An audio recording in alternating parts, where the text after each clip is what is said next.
प्लच नहीं किया जाता। इसी वजह से ट्राइबल एरियाज के अंदर इंफ्रास्ट्रक्चर का बहुत बुरा हाल है। सड़कें नहीं है, बिजली नहीं है, पानी नहीं है उन एरियाज के अंदर। तो आम आदमी पार्टी आएगी तो ट्राइबल सब प्लान का टोटल पैसा जो है वो ट्राइबल्स के ऊपर खर्च किया जाएगा। We will ensure this.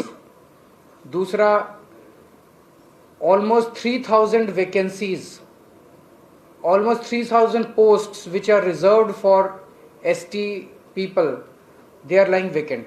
उनको अभी तक भरा नहीं गया, more than 3,000। इन सारी पोस्ट्स को इमरजेंसी बेसिस पे भरा जाएगा और ST समाज के बच्चों को नौकरियां दी जाएगी। फॉरेस्ट राइट्स एक्ट जो कि ST समाज के लोगों को जमीनों के ऊपर हक देता है, उसको लागू नहीं किया गया है। फॉरेस्ट राइट्स एक्ट को लागू करवाया जाएगा और ST समाज के लोगों को जमीनों के ऊपर जो उनका हक बनता है वो हक उन्हें दिया जाएगा। चौथा है, असेंबली के अंदर 12.5% रिजर्वेशन ST समाज की सीट्स होनी चाहिए। वो अभी तक लागू नहीं किया गया है, उसको लागू करवाया जाएगा। उसके लिए अगर केंद्र सरकार से भी तालमेल करने की ज़रूरत है तो हम तालमेल करेंगे। पांचवा है, ST समाज के हर व्यक्ति का पूरा इलाज, हर बीमारी का पूरा इलाज फ्री करवाया जाएगा, अच्छा इलाज करवाया जाएगा। ये आम आदमी पार्टी की सरकार सुनिश्चित करेगी। सिक्स्थ, हम उनके लिए अच्छे स्कूल खोले जाएंगे और उनके बच्चों को अच्छी और फ्री शिक्षा दी जाएगी, बचपन से लेकर ग्रेजुएशन तक कंप्लीट। सेवेंथ, जैसे दूसरों के लिए ऐलान किया ऐसे इनको भी ₹1,000 per month per woman more than 18 years will be given every month in their bank account.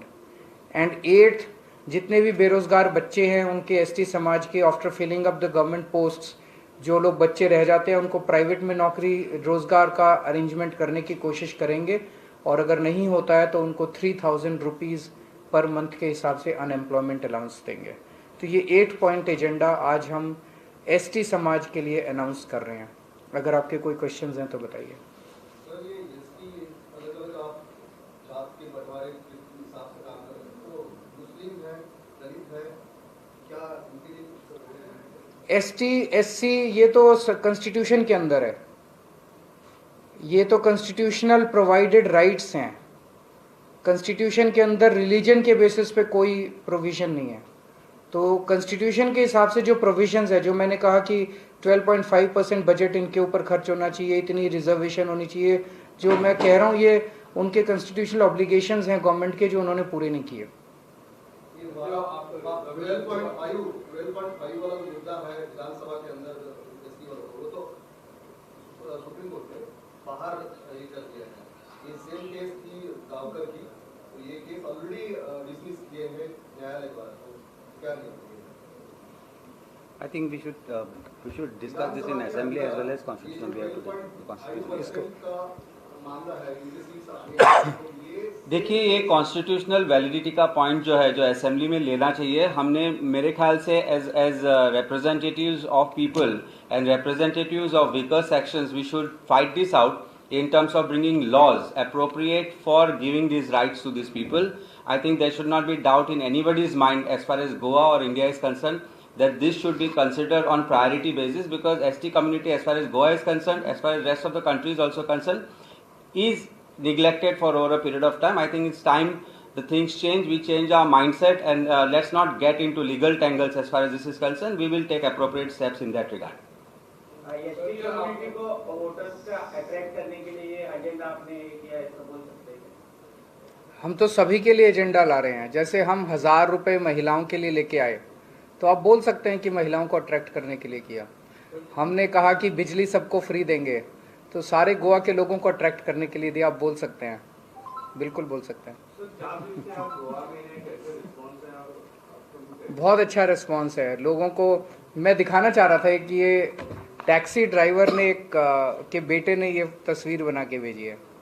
तो मैं सोच रहा था कि मैं तो दिल्ली से आता हूँ, कभी कभी आता हूँ, तो यहाँ के लोग इतना प्यार करते हैं आम आदमी पार्टी से, आम आदमी पार्टी के लोगों से, हमारी आइडियोलॉजी से। कल 8 साल का एक बच्चा आया था, उनके पिताजी बीजेपी में हैं, और वो मुझे सारा बता रहा था, वो नेट के ऊपर पढ़ के आया था कि आम आदमी पार्टी क्या क्या काम करती है। वो बोला मैं इस बार अपने पूरे परिवार का वोट आपको दिलाऊंगा, जो मर्जी करना पड़े मुझे। तो मेरा अपना ये कहना है, मैं तो कल भी बोला था कि इस बार एक बार कांग्रेस के भी सारे वोटर्स, बीजेपी के भी सारे वोटर्स, एमजीपी के, जीएफपी के सारे वोटर्स मिलके, आप अपनी पार्टी में रहो लेकिन मिलके एक बार आम आदमी पार्टी को वोट दे दो, गोवा अच्छा हो जाएगा। राहुल गांधी का भी विजिट है सर। बहुत अच्छा है, इज वेलकम। आपने एसटी और एससी समाज के लिए कितने कैंडिडेट दिए? कितने कैंडिडेट्स होंगे मेरे पास एग्जैक्ट नंबर्स नहीं है। डोमिनिक साहब हैं, वो भी एससी हैं। दो हमारे 2 कैंडिडेट्स हैं, 2 कैंडिडेट्स हैं। सर, पंजाब में चरणजीत सिंह के जो मिले हैं उनको ईडी ने कल अरेस्ट किया है, क्या उन्होंने 111 दिन में ही कमाल करके दिखा दिया। लोगों को 4-4, 5-5 साल लगते हैं करप्शन करने में, और फिर उन्होंने 111 दिन के अंदर ही इतना कमाल करके दिखा दिया। इतना करप्शन किया है, बहुत अनफॉर्चुनेट है। लोग देख रहे हैं, इसीलिए लोगों को एक ईमानदार सरकार चाहिए। राहुल गांधी शपथ दिलाने वाले हैं, उनके जो सभी उम्मीदवार हैं उनको, इसके बारे में क्या सोचना है? आपको कॉपी कर लिया उन्होंने? वो अच्छी चीज़ें कॉपी करें। हम चाहते हैं कि वो अपने जहाँ राजस्थान में उनकी सरकार है, छत्तीसगढ़ में उनकी सरकार है, तो वहाँ पे वो बिजली भी फ्री करें। वहाँ पे वो जो अच्छे स्कूल जैसे हमने दिल्ली में बनाए वो भी बनाएं, वहाँ पे अच्छे हॉस्पिटल भी बनाएं, वहाँ पे दवाइयाँ भी फ्री दें। सारी अच्छी चीज़ें हमारी कॉपी करें, फिर हमें पार्टी बनाने की क्या ज़रूरत है। फिर हम शपथ दिलाने का फायदा होगा क्या? लेकिन देखते हैं, वो तो चुनाव के बाद पता चलेगा। Sir, Randeep Singh general secretary of Congress ने कहा है कि आप छोटे मोदी हो गए। उनको कहने दीजिए, उससे क्या फ़र्क पड़ता है। वो एक्चुअली उनके सपने में भी मैं भूत की तरह आता हूँ। रात को वो सोते हैं ना, तो 24 घंटे उनके दिमाग में मैं ही घूमता हूँ। कभी कुछ कहते हैं, मुझे खूब गालियाँ देते हैं ये लोग। मैं उनको कहना चाहता हूँ कि मुझे गाली देने की बजाय जनता के लिए काम करें। अगर वो जनता के लिए काम करेंगे तो केजरीवाल का वजूद ही खत्म हो जाएगा। आज हमें लोग क्यों पूछते हैं, हमें क्यों प्यार करते हैं? क्योंकि हम जनता का काम करते हैं।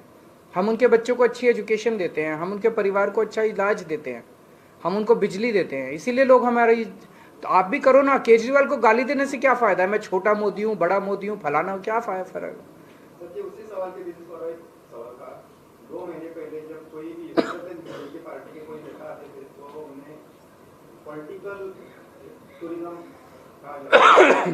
आज कल आप गोवा के सीएम ने आपके ऊपर कि आपको दिल्ली में काम नहीं है, इसलिए बार बार गोवा आते हैं। देखो, गोवा वाले को भी काम नहीं है, वो सारा दिन दिल्ली बैठा रहता है। प्रमोद सावंत वो भी तो दिल्ली बैठा रहता है सारा दिन। चलिए ठीक है, थैंक यू। आखिरी सवाल, सुरजेवाला जी ने कहा कि अरविंद केजरीवाल जी की टोपी निकाल कर देखेंगे तो नीचे आपको आरएसएस की टोपी मिलेगी। देख लो, मेरी टोपी नहीं है कोई ऊपर। कुछ भी बोलते रहते हैं ये लोग। मतलब यही मैंने कहा कि ये बयानबाजी की राजनीति, मैं उसको गाली दूं, तुम मुझे गाली दो, तू मैं करो। जनता इससे परेशान हो चुकी है। जनता अपने मुद्दों का समाधान चाहती है, अपनी प्रॉब्लम्स का सलूशन चाहती है।